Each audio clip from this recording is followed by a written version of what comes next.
this is a good-looking crowd. You know, I think I got to take off my jacket. We got some work to do.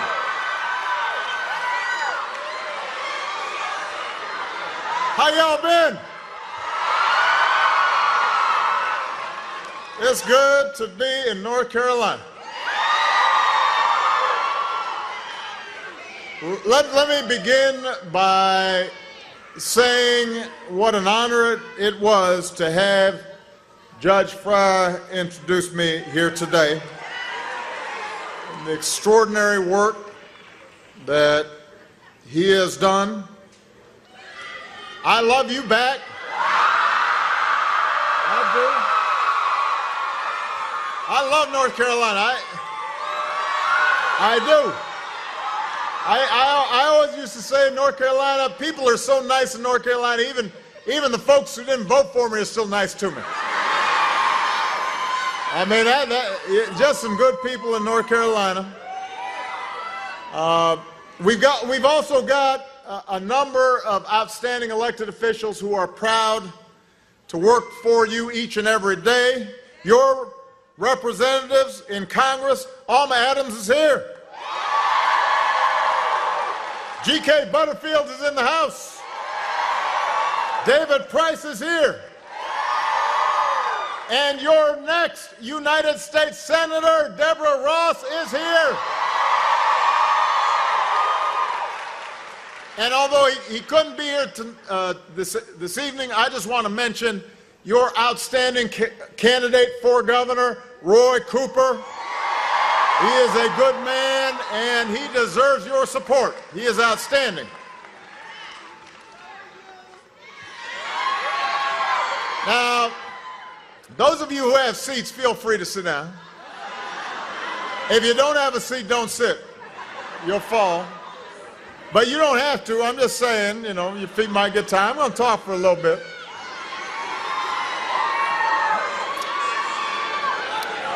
You know, I want to begin by thanking everybody in North Carolina for looking out for one another these past few days. As all of you know, a lot of communities are dealing with terrible flooding. Lives have been lost.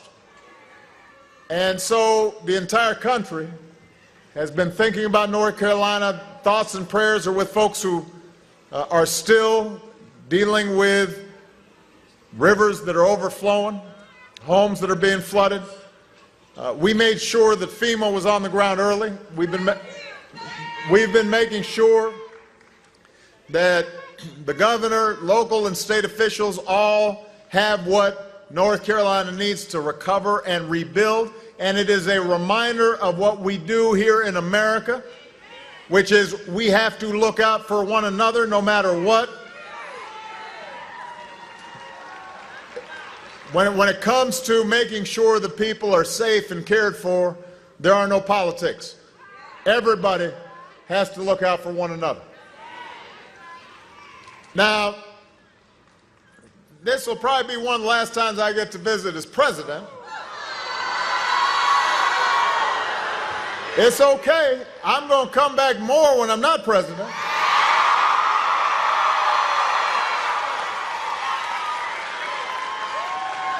You know, now I'm just allowed to come on business. I'm coming for fun in North Carolina next time I come. But our term is coming to an end. Michelle and I, our lease was only for 8 years.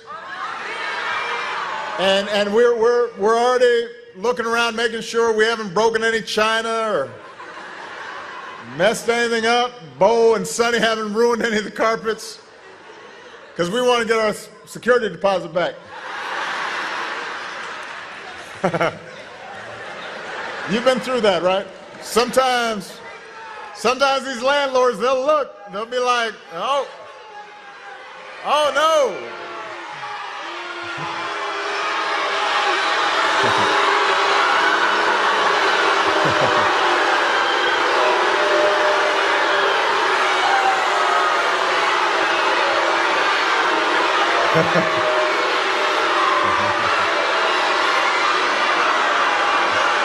All right.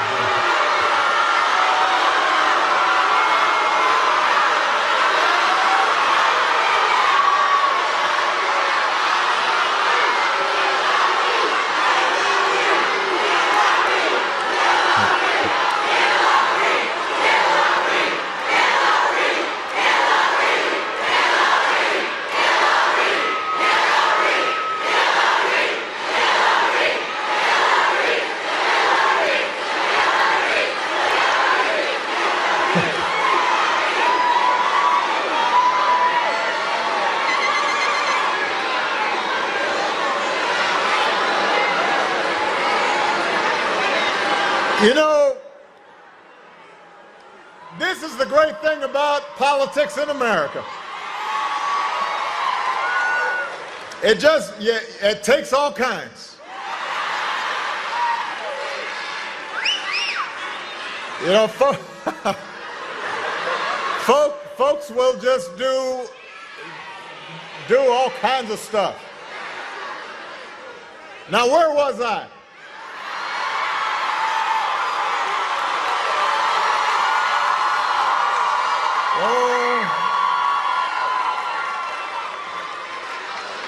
You know, see, those are some folks who were, they were auditioning for a reality show.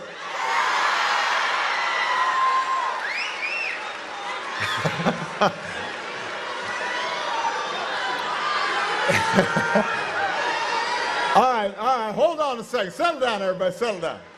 Goodness gracious. I'm just trying to make a simple point here. You know, I wanted to say thank you for all the support that you've given us over the years. And, you know, I remember campaigning here in Greensboro 8 years ago. It was in the closing days of another hard-fought campaign. We were still mired in 2 wars, living through the early days of what would end up being the worst economic crisis of our lifetimes. We were tackling challenges like health care and climate change that we'd been putting off for a long time. And, you know, we'd just been kicking the can down the road for way, way too long. And when we look back, 8 years later, we fought back from the recession. Our auto industry is setting new records. Our businesses have turned job losses into 15 million new jobs, cut our unemployment rate in half, slashed our dependence on foreign oil, doubled our production of clean energy, incomes are rising, poverty is falling, uninsured rate at an all-time low.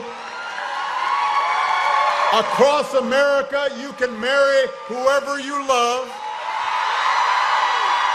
Brought our brave troops home to their families. Delivered justice to Osama bin Laden. Shut down Iran's nuclear weapons program. Opened a new chapter with the people of Cuba. Brought nearly 200 nations together around a climate agreement that might save this beautiful planet for future generations. America viewed more positively around the world, setting the global agenda on the challenges of our times. No wonder I've got gray, because we've been busy.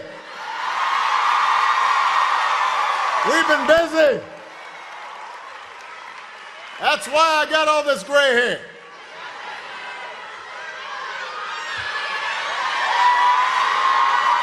I've been busy. But Michelle says I still look good, though. That's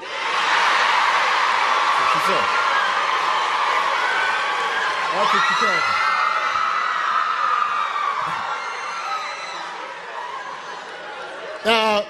Now, my daughters, on the other hand, what did they say? They said, well, your dad cute. You're like cute for a dad.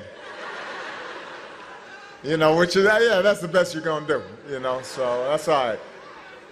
But I am telling you, Greensboro, all that progress goes out the window if we don't make the right choice just 4 weeks from today. The closer we get, the clearer the choice becomes. It's a choice between, is somebody hollering again? You know what? Here's the deal. Try to get your own rally. Try to get your own rally. You got to get your own rally.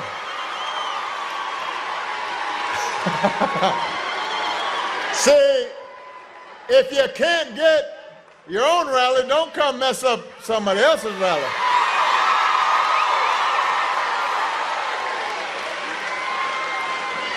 We got work to do here.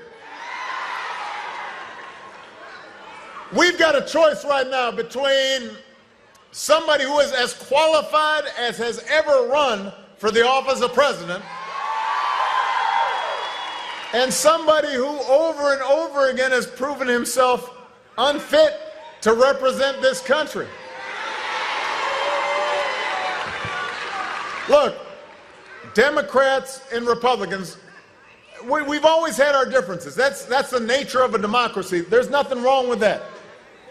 When I was running against John McCain, when I was running against Mitt Romney, we had serious disagreements on the economy and on foreign policy and on social issues.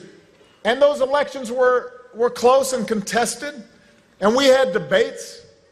But the truth is, although obviously I believed that the agenda that we set was the better agenda for America, I never thought that those people were not honorable. I did not think that if they were in the Oval Office, that America would spin out of control. I didn't think that they couldn't represent us on the world stage. I just thought they represented a different political party and a different philosophy. But look, and I'm being honest here, that is not the case with the current Republican nominee. He doesn't have the temperament or the judgment or the knowledge or apparently the desire to obtain the knowledge or the basic honesty that a president needs to have. And that was true even before we heard about his attitudes towards women. Now, of course, it was true when we heard what he thought about minorities and what he thought about people of the Muslim faith and when he made fun of disabled persons or when he insulted Gold Star families. You know, but you know, you don't have to be a husband or a father to hear what we heard just a few days ago and say, that's not right. You just have to be a decent human being to say that's not right. And if it makes you mad, if you say that's not somebody I want representing the United States of America, you can do something about it in North Carolina. Go to iwillvote.com, register to vote right away, and make your voice be heard.